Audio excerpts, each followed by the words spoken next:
This nugget is the first in 3 on project risk management. This nugget will focus on the first 2 components of project risk management as defined in the PMBOK, which is plan risk management and identify risks. Quick comment on this edition of the PMBOK guide. Each one of these process areas has been renamed in this release, but the renaming is purely for the reason of consistency for the verb-noun phrase. The intent of project risk management in this version of the PMBOK guide is consistent with what it was in the previous version. So edition 4 PMBOK, project risk management, although substantial renaming of the processes is very consistent with what it was in the previous release. As I said, this nugget is going to focus on the first 2. Developing the risk management plan, or as it's called, plan risk management. This is all about identifying the strategy, the approach that your project is going to use for risk management. This is the strategy. The next step, identifying the risks, is where you're going to sit back and dream and worry and strategize and identify the risks. We need to have a definition of what are risks. Risks are events. Risks are components to your project that involve uncertainty. There is a degree of uncertainty as to whether a specific project task will be able to be completed within the planned time or within the planned budget. Risks involve a degree of unplanned. You believe you have identified all of the tasks that are appropriate to complete your project, but there is always the risk that there may be additional activities, additional tasks that are required to complete your project. Risks are traditionally thought of in the negative sense. Risks are components that are going to affect your project negatively, take more time or take more money to complete. There is also a probability that risks can have a positive impact on your project, that a positive risk will be able to reduce the amount of time your project takes to complete, or will be able to reduce the amount of money required to complete your project. These positive risks are often better called opportunities.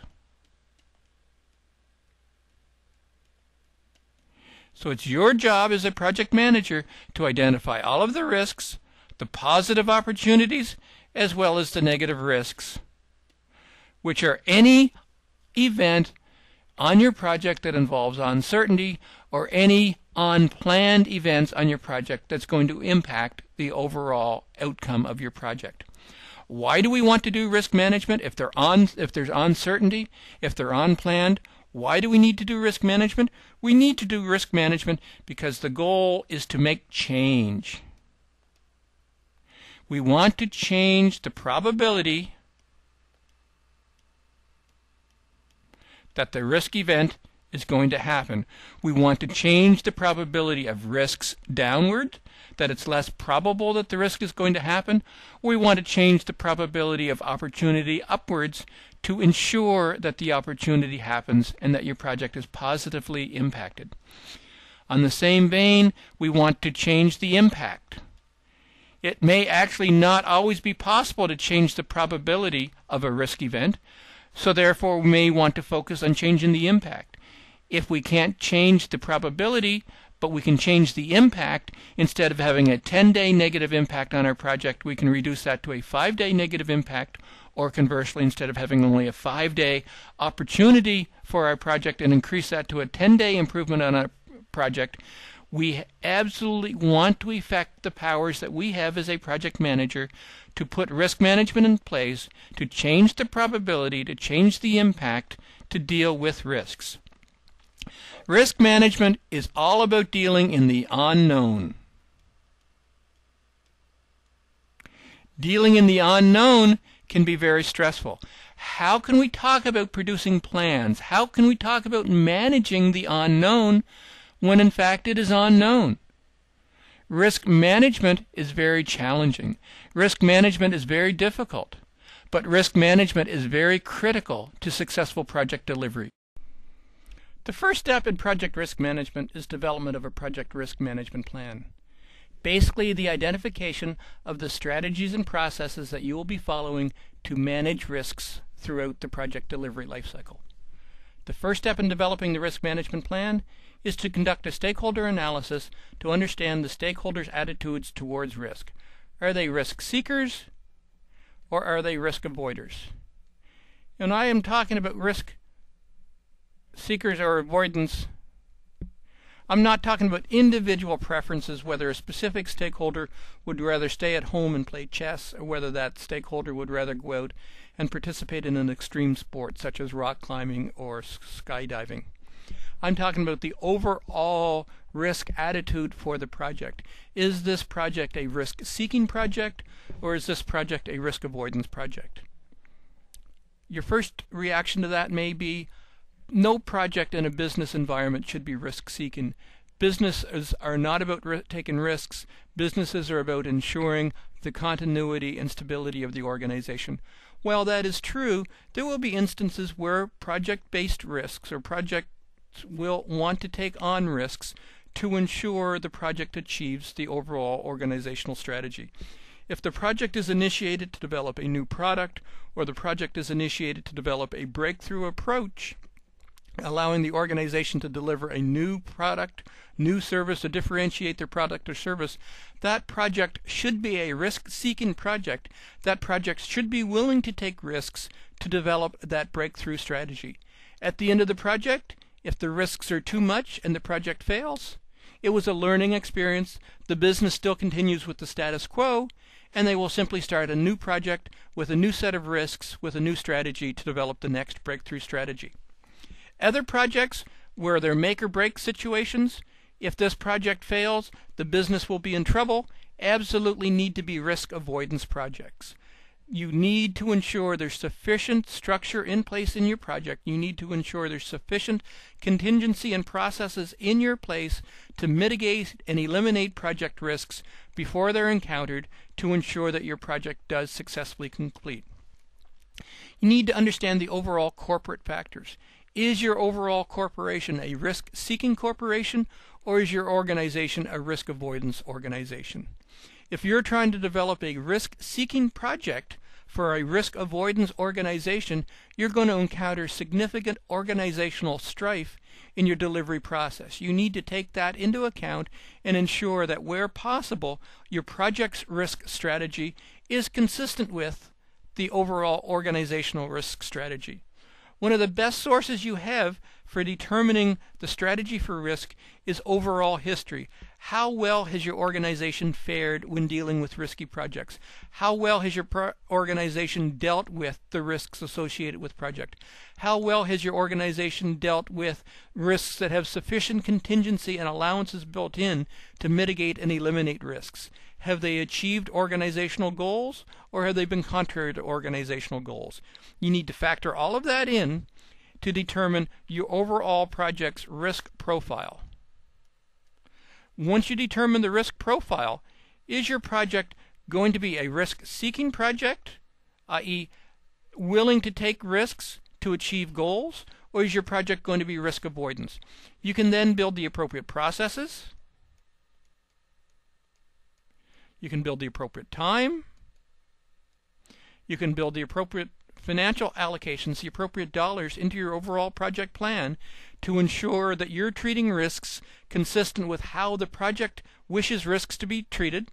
Risk seeking, deal with risks as they come up, or risk avoidance, ensuring that strategies are in place to mitigate and eliminate all risks before they're encountered in a project delivery situation. Once you've developed the risk profile for the project, the next step is to put together the processes that you're going to use to manage risks throughout your project. The first step in managing risks is to do a proper categorization of the risks. This grid is a very effective system that I've found to help you categorize and analyze the risks. With the grid, I've simply developed a categorization across this axis here, where I'm categorizing the probability impact of the risk ranging from low through to very high, and I've assigned numerical values, where a low is assigned a value of 1, a medium is a 3, a high is a 7, and a very high is a 9. And then I've defined the evaluation criteria that I'm going to evaluate the risks against. So cost, I've assigned a value of 2. Time, I've assigned a value of 3. Scope is the most important consideration for my stakeholder, assigned a value of 5. And quality is a value of 2. You would get these values from your stakeholder analysis, understanding where the stakeholder's pain points are going to be. Is it more important to the stakeholder that the project is on time, on cost, or to given specifications? And we can see from the determination of scope being a 5 that the 2 specifications is the most critical criteria for our stakeholder, time being the second most critical, and cost being where we have the most flexibility. Then I've determined these simple parameters to help me rank my risks. So if we look at the medium column, for example, we're seeing if the cost impact of this risk is less than 5%, we will rank it a medium. If the time impact is less than 10 days, also ranked a medium. If we're saying there is no significant scope impact, no significant impact is related to scope, it's going to be a medium.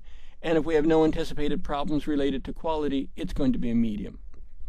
And as you can see by the example that I filled in already, if you put a 1 in the column, so the time impact is less than 10 days, we put a 1 in that column, it's going to do the math and give us a value of 9 as the risk impact based on the time axis. And the 9 is simply the multiplication of the weight for medium of 3 times the weight for 9 is 3. You would complete this for each of the other 3 criteria, and you would come up with a resulting ranking for the risk, where the ranking is determined by low if the sum is less than 50, medium if it's greater than 50 and less than 75, or high if it's greater than 75. Now each of these numbers, the ranking of low, medium, high, the evaluation of the weights for cost, time, scope, quality, and the rankings for the impact probability will be determined by you as part of your stakeholder analysis. The key is developing a consistent methodology that you're going to use to apply and thoroughly analyze each of the risk situations to ensure its relevance, to ensure its impact, to validate how the project needs to deal with the risk. We'll be coming back to this grid later in the nugget, and we will be completing it based on some actual risk scenarios that we'll be identifying. With the stakeholder analysis complete and the completion of our risk probability impact assessment matrix, it's time to actually document our risk management process. We do that through the development of the risk management plan. The risk management plan is simply a comprehensive document that consolidates all of the information related to how you're going to manage risks on your project. Here, if we look at a sample table of contents for our risk management plan, we have the executive summary, the risk management approach. The risk management approach is going to be the consolidation of the stakeholder analysis, your strategy for dealing with risks, whether this project is going to be risk adverse, whether this project is risk seeking, and actively defines how you're going to manage risks on the project. The next step towards that is defining the roles and responsibility. Who is directly responsible for risk management in the project? What role will the project manager play? What role will the team play? What role will the other stakeholders and the project sponsor play? You'll define the risk categories. How are you going to categorize risks? Categorize risks by technology, by human resources, by business, specific criteria, specific categories for how you're going to identify and categorize the individual risks that you're going to be tracking on your project. The risk probabilities and impact area essentially is the consolidation of our risk assessment and impact matrix. It's the process you're going to follow to categorize, to document, to understand risks on your project. And finally, a definition of the ongoing risk management process, how the project is going to do ongoing risk management, how often, how rigorously is the risk management process going to be applied on your project. With the completion and approval of your project management plan, the last step in project planning is the identification of the risks for your project. Risk identification. As we discussed in the introduction to this nugget, there are 2 types of risks associated with project. There are the known risks and the unknown risks. So what would I classify as a known risk? A known risk would be a circumstance where you believe there is a possibility that something bad may happen to your project. What would be an example of that? Training could be an example of that. Your project is going to use a new programming language. According to the vendor, you need to take a 5-day training course, and at the completion of the 5-day training course, every programmer on your team will be fully versed in the programming language and be self-sufficient and working at proper speed. So you build that original 5-day training into your project plan. But as a wise project manager, you have this fear that there will still be some learning curve. There will still be some issues with learning the new programming language even at the end of 5 days. That's the risk. The risk is at the end of 5 days, the team will still not be fully versed in the programming language. So therefore you need to identify that there's a risk that you may need more training. You may need more time. You may need more dollars to provide more training to the team if at the end of the 5 days, when the team is back on the job site, they still aren't performing according to plan. Other known risks could be technology risk, server capacity. Going into the project, you believe you have sized the server with the appropriate capacity to satisfy the application requirements. But there's not a line of code written. There are no measures against how well the application will actually perform. You believe you have sized the server appropriately, but there's a risk that you may need to build a bigger server. There's a risk that you may need more CPU. There's a risk that you may need more memory. Therefore, you need to build in a contingency of specific dollars to build out the server as required once the application is in place. So training, server capacity are examples of known risks. Known risks are where you have taken the appropriate action to develop the project plan based on the information you believe is appropriate for project delivery. The risks are, based on your experience, there is a possibility, and that's the key to risk management. There is a possibility that additional training may be required, or there is a possibility that additional server capacity may be required. Unknown risks are a very different scenario. Unknown risks are unknown. You can't specifically say there is a training risk or there is a technology risk. Unknown risks is simply an allocation of additional time, additional funds to your project to cover all of the unknowns. So unlike training and server capacity, where you can allocate specific time and specific dollars to specific circumstances, unknowns requires a general contingency. Unknown risk requires a general buffer.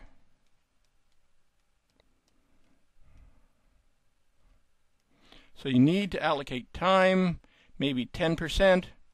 You need to allocate specific dollars, $5,000, to deal with the unknowns associated with project delivery. Unknown risks need to be managed very differently than known risks, and we'll cover that in the next nugget. So now that we're actively involved with risk identification, we need to be aware of sources of risk. And although I provided a list of many sources of risk for your project, the sources of risk for your project are literally unlimited. But key areas to look at: technology risks. As discussed, technology risks can be very real in your project. Server capacity, bandwidth, inappropriate technology. How well have you configured the technology? How well have you identified all of the technology components required to make your project a success? What are the team risks associated with your project? Team risks can be training related, as we discussed. Team risks can be human based. Will your team work together? Does your team know each other? Will they be going through the standard team creation process of storming, norming, forming, and performing? Will you be able to get the team to the performing stage? How well will the team work with you? Will the team like your project management style, or will the team not work well with you? What are the issues related to scope? How well defined is the scope? The better defined the scope, the less risk. The more loosely defined the scope, the more avenue of risk that's going to come out and impact your project. What's the status of the business? Is the business in a growth mode? Is the business in a stable mode? Is the business in a decline mode? Businesses in stages of rapid growth will be directly interested in changing the scope related to the project. Therefore, again, a rapid growth business will often relate to more risk for your project. What's the current state of the economy?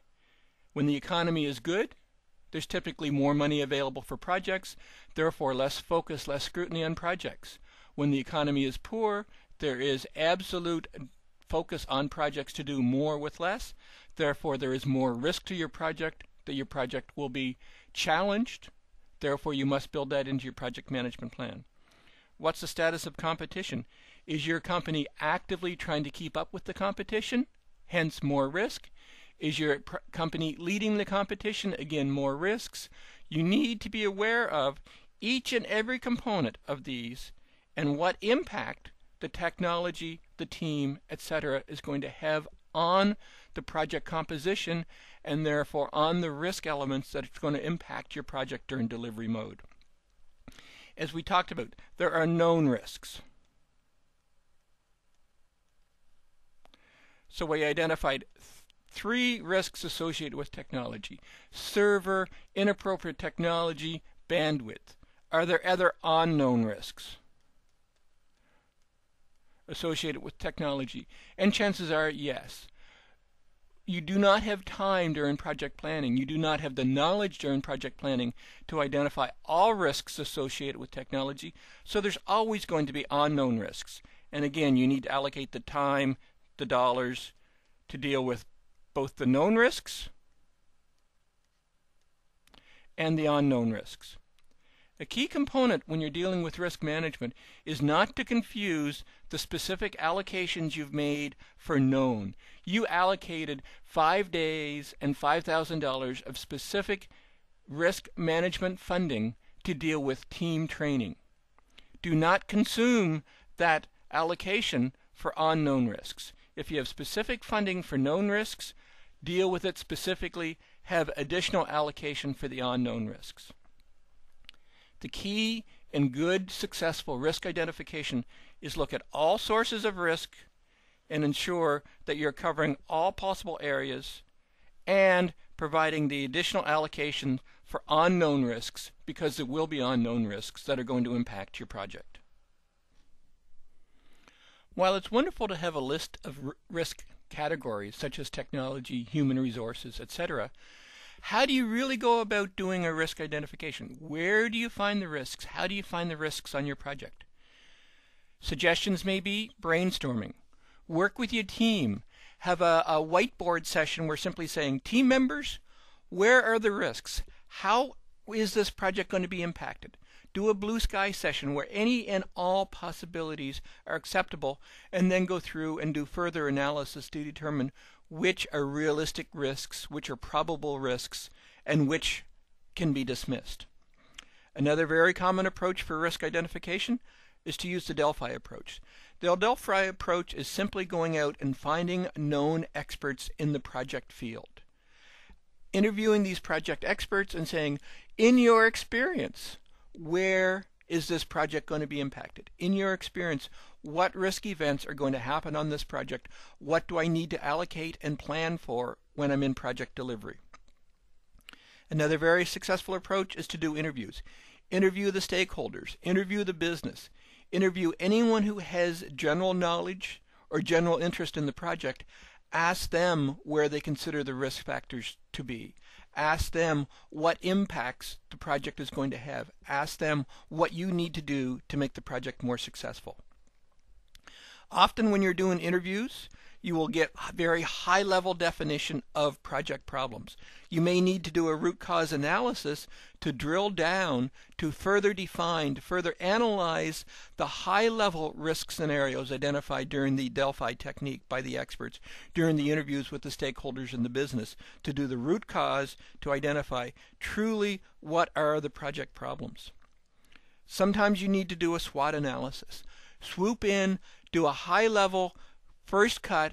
Where is this project going to be impacted? What do I need to do to ensure my project is going to be successful? In reality, it all comes down to experience. Experience of yours as a project manager delivering project, experience of the project team, experience of those around you. where are risks going to happen on this project? What is going to happen that's going to cause this project to suffer delivery challenges? One of my favorite strategies for doing risk identification is to sit in my chair, put my arms behind my head, put my feet up, and do what I call dream and worry. I dream and worry about successful project delivery. I dream and worry about what is going to impact my project, i.e., I do risk identification. Dream and worry is a very important component to effective project management. Project management is not all about managing the numbers. Project management is not all about walking around, taking the pulse of the team, taking the pulse of the stakeholders. Project management is also about dreaming and worrying about what is going well in your project, and dreaming and worrying more specifically about what can impact your project. Doing specific risk identification, putting together the strategies to minimize, to mitigate, to eliminate the risks before they come in and impact successful project delivery. So having completed our risk identification process, we will use one of the risks that we identified earlier, inadequate training. So we go through and do our probability and impact assessment. First, we identify the risk, inadequate.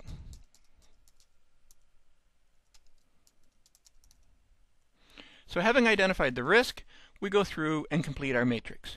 We analyze the impact of inadequate training is going to have on cost, on time, on scope, and on quality. So in terms of cost, is it going to have an insignificant impact?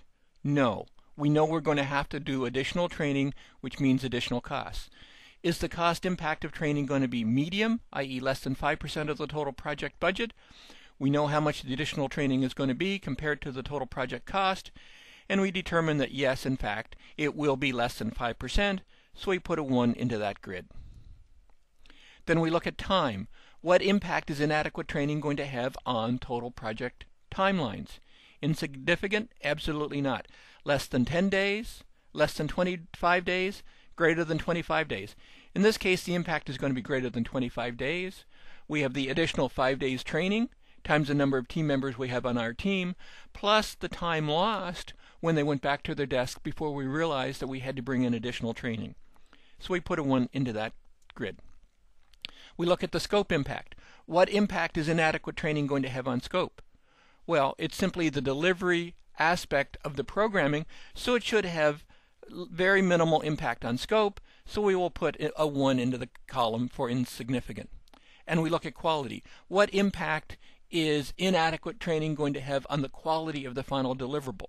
There's certainly going to be an impact related to quality because they're going to be delivering poor code. So is there a potential for problems, or is there going to be definite problems? It's going to be one of the two, and in this case, although the inadequate training is going to result in poorer code, it's probably not going to significantly impact the total project delivery environment. So we put a 1 in there, and now we see the total risk impact for the project. This risk of inadequate training is being ranked as a medium possibility, a medium grade risk for our project. And that's simply the result of the addition of a 6 computed for cost, a 27 for time, a 5 for scope, and a 14 for quality. So taking all of those together, we add them together, and it's assessed to be a medium, and that's simply because the result is greater than 50 but less than 75. So having done the specific analysis of one risk, we need to put it into our risk register to ensure the risk doesn't get lost. So we again identify the risk, inadequate training,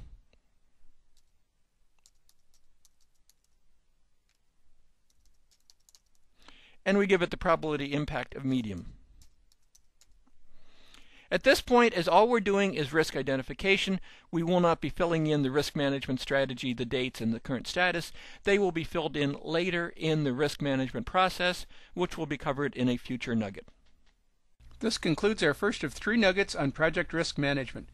This nugget was focused on plan risk management and identify the risks. Plan risk management resulted in the development of a risk management plan. It identified our strategy for dealing with risks. Is this a risk-seeking project? in which case our strategy is minimal, or is this a risk-fearing project, in which case our strategy, our risk mitigation strategies are very significant. It's important to have a detailed strategy in place for understanding how you're going to deal with risk management. And then the last part of this nugget, we focused on identifying the risks. Where do risks come from?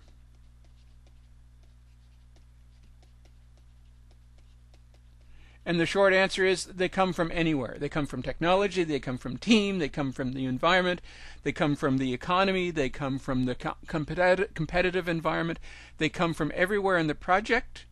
And we talked very initially about trying to categorize the risks. Are these critical risks? Are these risks we must deal with? Or are these risks that potentially are of a lower impact, a lower probability, and therefore something that we can possibly ignore? In our next nuggets, we'll take that analysis a little bit further. We'll further qualify and quantify the risks, and then we'll develop the specific responses that we're going to take to minimize the impact the risks are going to have on our project. And finally, we'll monitor and control the risks to successful completion throughout our project. This concludes our nugget on project risk identification. I hope this video has been informative for you, and thank you very much for viewing.